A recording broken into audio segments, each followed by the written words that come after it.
boy, hey, just kind of sitting here at our son's house relaxing a little bit with a cigar and a scotch, and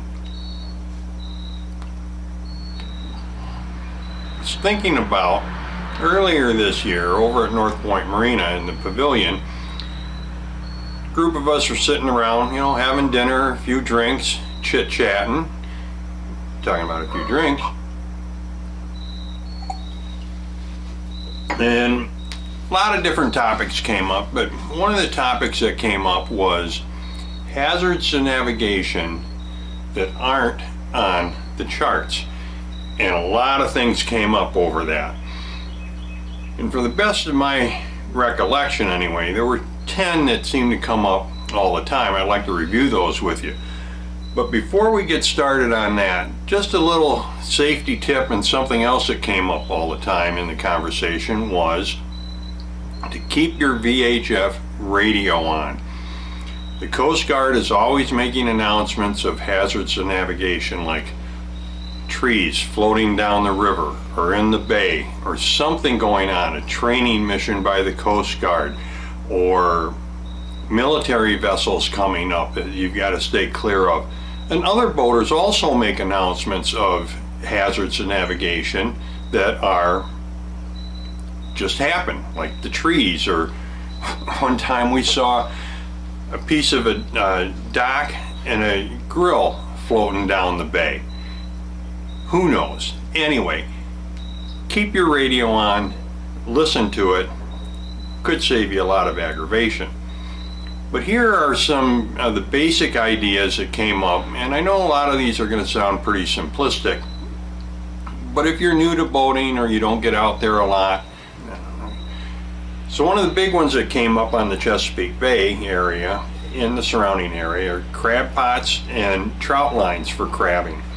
Now those aren't charted anywhere. They could wind up at any place, usually at the mouth of the rivers or along the sides of the channel, in the shallower water, 15, 20, or 12 feet deep. The next one is fish trap areas. Now, they're charted to a certain degree. There's a big area, and it'll say fish trap area. But they're not charted specifically. And this is what they look like on shore. And this is what they look like on the water. That's a mess if you run into one of those. It's gotta be. And as long as we're talking about fishing, let's not forget about recreational fishers and the fishing charter boats that are out there all the time. And sometimes, depending on the season, they may be anchored, or they might be drift fishing or trolling, and they have these planer boards that go out, I don't know how far. You can barely see them at times if it's a little choppy. So you really have to kind of avoid those areas. And there's kind of like a little flotilla of them on occasion that you'll see. Another one that comes along frequently, especially after heavy rains or storms, are deadheads, or sometimes like on the Erie Canal, they call them gators, or you know, the ICW. It happens. Some of these you can see fairly well. Others, it's just a little bit of a log floating, and it's like an iceberg. The rest of it is underwater because it's waterlogged and soaked. So keep an eye out for those. And of course, sailboat racing, club racing, that happens a lot around the Annapolis area, even in Baltimore and down by Hampton, and in that area there's a lot of sailboat races. They're not charted, you just have to be paying attention and not interfere with them. And then another one is just awareness, situational awareness of what's going on and where you are. For example, being too close to a bridge, swirling water, that can be a problem.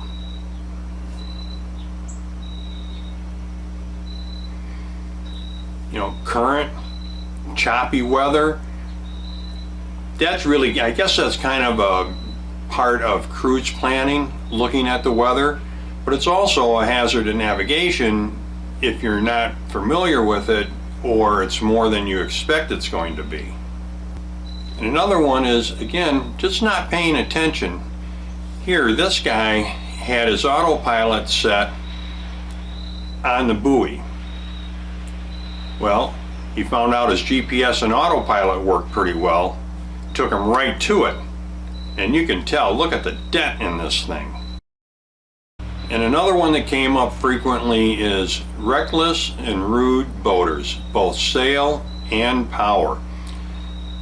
Some of the sailors think, hey, they got their sail up, even if they got their motor running, they're restricted in movement. No, they're not.